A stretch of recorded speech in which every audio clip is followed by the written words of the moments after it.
హైదరాబాద్ లో ఉండే వాళ్ళకి, ఎస్పెషల్లీ హైటెక్ సిటీ జూబ్లీహిల్స్ ఏరియాలో ఉండే వాళ్ళకి, కృష్ణానగర్, యూసఫ్ కూడా ఇటువైపు ఎస్ఆర్ నగర్ ఇటువైపు ఉండే వాళ్ళకి జూబ్లీ చెక్ పోస్ట్ అనేది ఎంత tough and one of the Hyderabad's most congested area అనేది, ఎంతగా అక్కడ ట్రాఫిక్ జామ్ అవుతూ ఉంటుంది అనేది చాలా క్లియర్ గా తెలుసు, నేను చెప్పక్కర్లేదు. జూబ్లీ చెక్ పోస్ట్ ఏరియాలోనే ఉంటుంది నందమూరి బాలకృష్ణ యొక్క ఇల్లు. నిజానికి ఈ ఏరియా ఎంత ట్రాఫిక్ అంటే, మీకు ఫిలిం నగర్ నుంచి వచ్చే వాళ్ళకి బాలయ్య ఇంటి వద్దకు వచ్చేసరికి జూబ్లీ చెక్ పోస్ట్ ఏరియాలో మీరు ఈ ఫోటో కనుక ఒకసారి చూస్తే ఇక్కడే నందమూరి బాలకృష్ణ యొక్క హౌస్ ఉంటుంది. ఈ బాలయ్య ఇంటికి జూబ్లీహిల్స్ చెక్ పోస్ట్ కి 1/2 కిలోమీటర్ దూరం ఉంటుంది అంతే. సో ఈ జనరల్ గా వాహనదారులు ఏంటంటే జూబ్లీహిల్స్ చెక్ పోస్ట్ కి వెళ్లకుండా మీకు బాలయ్య ఇంటి దగ్గర సడన్ గా లెఫ్ట్ సైడ్ కి బండిని తిప్పాల్సి వస్తుంది. ఇటువైపు బ్రిడ్జ్ వైపు వెళ్లాల్సి ఉంటుంది.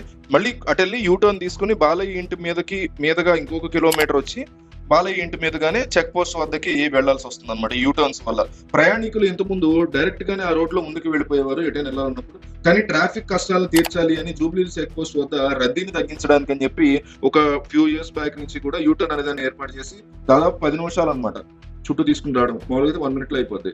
సో ఇదంతా కంప్లీట్ చేసుకుని జూబ్లీ చెక్ పోస్ట్ రావడం చాలా టైం పట్టేది. సో ఈ కష్టాల్ని దృష్టిలో పెట్టుకుని కేసీఆర్ సర్కార్ ఒక ప్రతిపాదన చేసింది.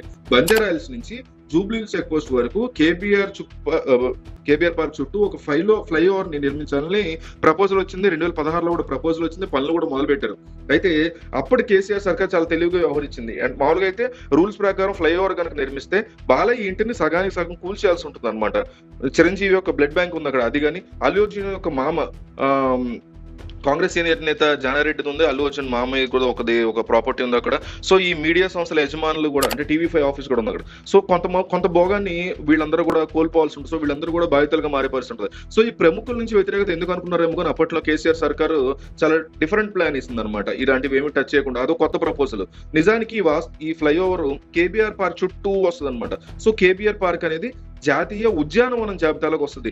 ఏ జాతీయ పార్క్ అయినా సరే ఆ పార్క్ చుట్టూ అదనంగా మరొక భూమిని ఖాళీగా వదిలేస్తారు ఎక్కడైనా అంతే దేశంలో. సో దీన్ని ఎకో సెన్సిటివ్ జోన్ అని పిలుస్తారు. ఈ ఈకో సెన్సిటివ్ జోన్ కి సంబంధించినటువంటి భూమిని కేబీఆర్ పార్క్ చుట్టూ ఆనుకుని ఉంటుంది. ఈ ప్రముఖుల ఇళ్లని కోల్చడం, ప్రభుత్వం దాన్ని స్వాధీనం చేసుకోవడం, ఇవన్నీ ఎందుకులే అనుకుందేమో కానీ కేసీఆర్ సర్కారు ఈ ఈకో సిస్టమ్ సంబంధించినటువంటి భూమి వేస్ట్ గానే ఉంటుంది కదా, ఈ భూమిలోని ఫ్లైఓవర్ల పిల్లర్లని వేసేలాగా ప్లాన్ చేద్దామని, అప్పుడు ఎవరికి ఇబ్బంది ఉండదు కదా అని కేసీఆర్ సర్కార్ ప్లాన్ చేసింది. అయితే అది కూడా వర్కౌట్ అవ్వాలి. దాని మేరకు పనులు కూడా స్టార్ట్ చేశారు. అయితే పర్యావరణ ప్రేమికులకి ఈ విషయం తెలిసిన ఎన్వైరన్మెంటలిస్టులకి వెంటనే రోజు ఇక్కడికి వచ్చి ధర్నా చేయడము, దాని గురించి అంటే జనరల్ గా ఎంతో మంది వాకింగ్ అది చేస్తున్నారు, వాళ్ళందరూ అసోసియేషన్ గా ఫాలో అయ్యి జాతీయ హరిత ట్రిబ్యునల్కి వెళ్ళారు. గ్రీన్ ట్రిబ్యునల్ ఉంటుంది నేషనల్, దానికి వెళ్ళారు. పార్క్ నుంచి 1 సెంటు భూమిని కూడా టచ్ చేయడానికి వీల్లేదు అని నేషనల్ గ్రీన్ ట్రిబ్యునల్ దీని మీద చాలా సీరియస్ అయింది. ఇలాంటి విషయాల్లో జనరల్ గానే జాతీయ హరిత ట్రిబ్యునల్ పొరపాటును కూడా ఊరుకోదు. పార్కులు, ఉద్యానవనాలు, అడవులు, వీటి సంరక్షణ విషయంలో వాళ్ళు చాలా సీరియస్ గా ఉంటారు. సో కేసీఆర్ గవర్నమెంట్ ప్రపోజ్ చేసినటువంటి ఈ ఫ్లైఓవర్ ప్రాజెక్ట్ కి వెంటనే రెడ్ సిగ్నల్ పడిపోయింది అనమాట దీనివల్ల. సో గ్రీన్ ట్రిబ్యునల్ ఒప్పుకోలేదు. ఇంకో పక్క సెలబ్రిటీలను ఇబ్బంది పెడితే మనకే ఇబ్బంది అవుతుందేమో అని కేసీఆర్ సర్కార్ అప్పుడు అనుకుందేమో కానీ ఆ ఫ్లైఓవర్ కాన్సెప్ట్ పక్కన పెట్టేసింది. అంతటితో దానికి శుభంగాడి పడిపోయింది వాళ్ళ గవర్నమెంట్.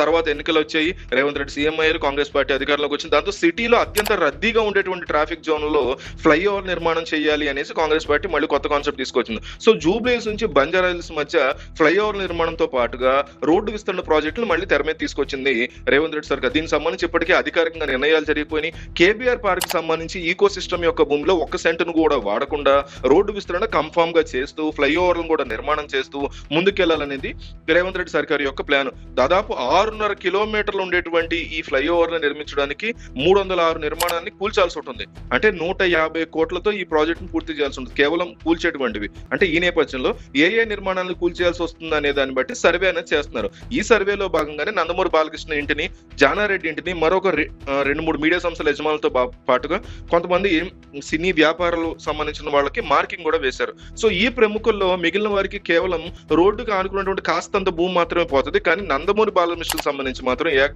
ఏకంగా సగం ఇల్లే కూల్చేయాల్సి వస్తుంది అనమాట. ఈ మార్కింగ్ ప్రకారం బాలకృష్ణ ఇంటిని ఆనుకుని 2 వైపులా రోడ్డు ఉంటుంది. మనకి ఇంటి ముందు ఒక రోడ్డు ఉంటే ఇంటిని ఆనుకుని అటువైపు కూడా ఇంకొక రోడ్డు ఉంటుంది. దాంతో ఇంటి ముందు యొక్క రోడ్డును విస్తరించాలన్నటువంటి కొంత భూమిని కోల్పోవాలి. ఇంటి పక్కన ఉన్నటువంటి రోడ్డుని విస్తరించడంలో భాగంగా ఇంకా దాదాపు సగం ఇల్లు కూల్చాల్సి వస్తుంది. ఈ రోడ్డు విస్తరణ పనులు కానీ ఫ్లైఓవర్ పనులు కానీ ఒకవేళ మొదలు పెడితే ఖచ్చితంగా నందమూరి బాలకృష్ణ ఇంట్లో సగం ఇంటిని ఆయన కోల్పోవాల్సి వస్తుంది. సో ఇదే జరిగితే బాలకృష్ణ ఉండలేరు అక్కడ, అంత మొత్తం హాఫ్ ఇల్లు కూల్చేయాల్సి ఉంటుంది. ఇదేదో పొలిటికల్ గా ఒకళ్ళ మీద కోపంతో ఉండి చేసేది కాదు. అట్లాగని చేయలేరు అని కూడా చెప్పలేం. సో డెసిషన్ అనేది గవర్నమెంట్ యొక్క ఇంటెన్షన్ ఏంటనేది కూడా మనం ఒకసారి అబ్జర్వ్ చేయాలి. సో ఈయన ఒక మహా అయితే ఇది కనుక కూల్చేస్తే కంపల్సరీ అక్కడ కమర్షియల్ కాంప్లెక్స్ అనేది కట్టుకోవడానికి మాత్రమే ప్లేస్ ఉంటుంది. ఇంకా వేరే దగ్గర ఎక్కడ ఇల్లు కట్టుకుని అక్కడికి వెళ్ళిపోవాలి, ఇది అద్దెకిచ్చుకోవాల్సి ఉంటుంది.